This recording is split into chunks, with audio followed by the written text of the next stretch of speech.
ஓம் சாய்ராம். இன்னைக்கு வியாழக்கிழமை. பாபாவோட சத்சரிதத்தை நம்ம பாராயணம் பண்ணலான்னு பாபா தந்த ஒரு எண்ணம்னு நினைக்கிறேன். முதல் அத்தியாயத்திலேருந்து பார்க்கலாம். இந்த நூலை எழுதியவர் ஹேமத் பந்த். அவர் தன்னோட அன்னை, வளர்த்த அத்தை, அப்புறம் தன்னோட குலத்தில் வந்த குருமார்கள், அப்புறம் பார்த்திங்கன்னா எல்லா தெய்வங்களையும் வணங்கிக்கிட்டு, அப்புறம் தன்னோட சர்வ வியாபியான நமது சாய்பாபாவை வணங்கிட்டு அவரோட நிகழ்ச்சிகளை விவரிக்க தொடங்குகிறாங்க. 1910ஆம் ஆண்டில் ஒரு அதிகாலை நேரத்தில் அவர் மசூதியில் போகும்போது ஒரு ஆச்சரியமான ஒரு விஷயம் அவர் கண்ணுக்கு தென்படுது.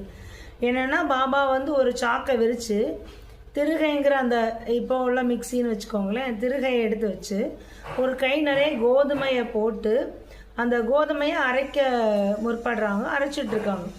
அப்போ எல்லாருக்கும், கூட்டத்தில் இருக்க எல்லாருக்கும் ஒரே கேள்வி, என்ன நடக்குது, பாபா ஏன் மாவு அரைக்கிறாங்கங்கிற மாதிரி ஒரு கேள்வி. இதுக்கிடையில் பார்த்தீங்கன்னா இந்த விஷயம் ஊர் ஃபுல்லாக பரவி ஊரில் உள்ள மக்கள்லாம் வந்துட்டாங்க. அப்போ யாருமே பாபாட்ட எதுவுமே கேட்கல. அந்த கூட்டத்துலேருந்து ஒரு 4 பெண்கள் மட்டும் தைரியத்தோட பாபாட்ட போய் என் திருகையெல்லாம் அப்படியே பாபா கையிலேருந்து வாங்கி அவங்க பாபாவோட அழகிய லீலைய பாடல்களாக பாடி என்ன பண்ணான்னு அரைக்க ஆரம்பிச்சிட்டாங்க. ஃபஸ்ட்டில் கோபமாக தான் இருந்தாங்க. அப்புறம் பாபா சரி அன்பாக அரைக்கிறாங்கங்கிற மாதிரி சாந்தமாயிட்டாங்க. இந்த பெண்கள் அரைக்கும் போதே மனசில் நினைக்கிறாங்க, பாபாவுக்கு பிள்ளைகளோ வீடோ இந்த மாதிரி உறவு எதுவுமே இல்லை, சாப்பிட்றதுக்கும் பாபா பிச்சை எடுத்து தான் சாப்பிட்றாங்க. அப்போ இவ்வளோ நிறைய மாவு பாபாவுக்கு தேவையில்லை.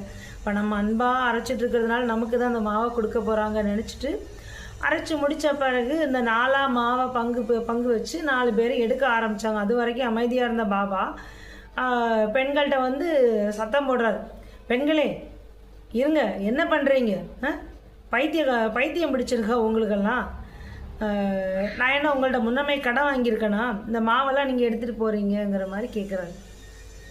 அப்போ தான் வெக்கப்பட்டு அப்படியே குனிஞ்சு நிற்கிறாங்க. இது ஒன்று பண்ணுங்கள், இந்த மாவெல்லாம் எடுத்து போய் இந்த ஊரோட எல்லையில் போய் கொட்டிட்டு வாங்கங்கிற மாதிரி அவங்களும் எடுத்து கொட்டிட்டாங்க.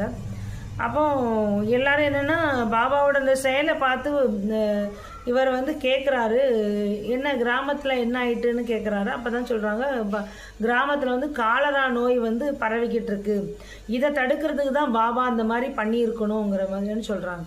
இப்போ அவரோட மனசில் என்னென்னா, கால்ராக்கும் கோதுமை மாவுக்கும் என்ன சம்பந்தம் என்கிற மாதிரி அவர் கேட்டுட்டு, ஐயோ பாபாவை நம்ம அப்படி தப்பாக நினச்சிடக்கூடாது, பாபாவோட அழகிய லீலையை நான் பாடி இந்த எண்ணங்களுக்கு நான் ஒரு முற்றுப்புள்ளி வைக்கணுங்கிற மாதிரி நினச்சிக்கிட்டு இதில்